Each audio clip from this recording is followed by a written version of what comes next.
Oh my goodness, have you guys seen the tech news today? No, they haven't. That's why we're doing. You gotta tell us what it is. Right, yeah. So SpaceX has finally managed to get their first bundle of StarLink satellites into orbit after 2 launch attempts were delayed by weather.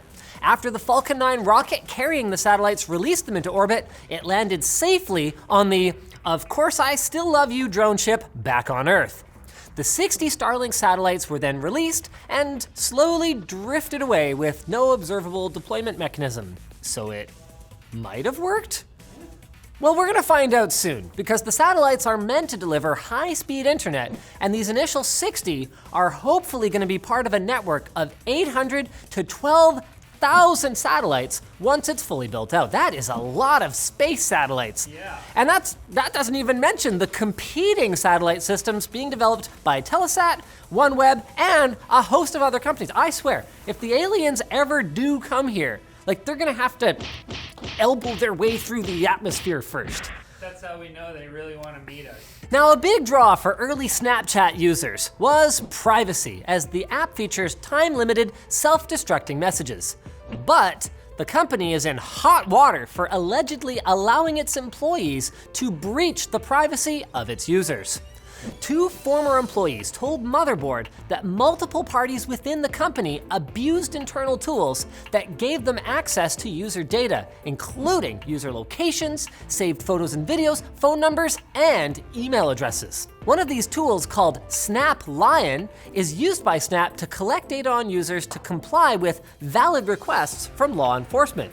Because everyone knows that lions are the cops of the animal kingdom. Keep them in line. Now, such tools are common in tech companies, and Snap has responded, denying the accusations of spying.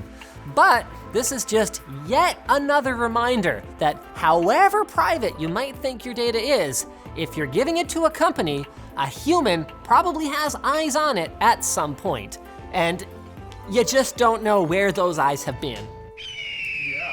Speaking of not knowing about your data and eyes looking at things, the consequences of the US Huawei ban continue to expand, with the company now being kicked out of the SD Association, the body that controls the standards related to SD cards and ports. Wow, that's like being kicked out of, like, the cheerleading squad, except for giant nerds. Boom, roasted. Boom, roasted.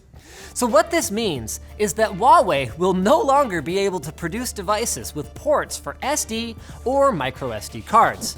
With that said, this might not be the death blow that some people have been waiting for, because the Chinese tech company has been slowly introducing their own nano memory format, which uses modules that are smaller than micro SD, for a couple of years now. Huawei has also been temporarily restricted from working with the Wi-Fi Alliance and JDEC, which set standards for Wi-Fi and semiconductors respectively. Now, Huawei will reportedly still be able to use those standards, but they will not be able to contribute to them. So it's like they can come to the meeting, but they can't speak. But I think if we could just, Huawei, look, are you guys gonna stop spying? No. Okay, well then, zip it. Now it's time for Quick Bits, brought to you by Storyblocks Video, where you can get the footage, backgrounds, and After Effects templates you need with a low-cost subscription. Being a video creator can take a lot of your time, and a lot more out of your wallet. Well, Storyblocks Video helps you bring your creative vision to life faster, while also helping you to keep your cash nice and safe in the bank. We use it here on Techlinked constantly. In fact, you probably already saw a few Storyblocks video clips in this episode. We write, shoot, and edit all in one day, so speed and quality is crucial to me not getting murdered by Dennis for taking too long to get the script ready. So it really comes in handy.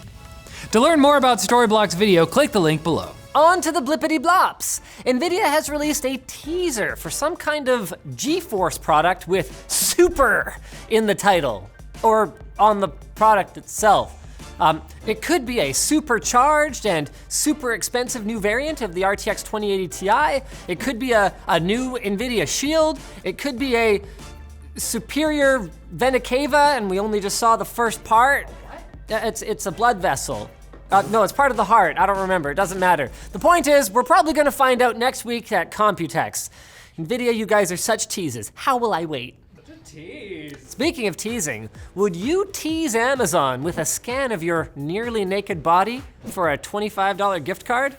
Well, if you would, head to New York because the company is collecting data for internal product research, which will ostensibly be used to develop clothing that will fit people's bodies better. That makes total sense. Seems credible enough, but then when you hear that Amazon is also preparing a wearable device that allows Alexa to read human emotions, it starts to sound more and more like Amazon has been taken over by an AI that's trying to learn more about us humans so that it can destroy us.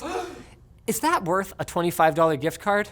Well, I guess it depends what's on sale. Got some good deals. What kind of Prime add-ons Yeah. they got. Google's DUPLEX is supposed to use AI to call businesses on the phone for you, but the company told the New York Times that about 25% of duplex calls start out with a human on the other end. The Times also reported that in their own tests, a real person finished the booking in 3 out of 4 duplex calls. So I guess what I've been saying all along, which is that if you still can't figure out how to okay Google, remind me something when I get to a place, but like at a certain time, they probably can't figure this out. So we've probably got a few more years to live before we get murdered by intelligent Boston Dynamics robots. Enjoy it. Nice. And you can enjoy it by checking out game developer Panic's Playdate, a tiny handheld gaming device with a black and white screen, a D-pad, 2 buttons, and of course, naturally, a hand crank. It's gonna come with 12 indie games when it launches for $149 US early next year, and we really don't know much about it other than that 2020 may be the year that 2D black and white fishing simulator finally, really takes off. Yeah. Wow, got the image there.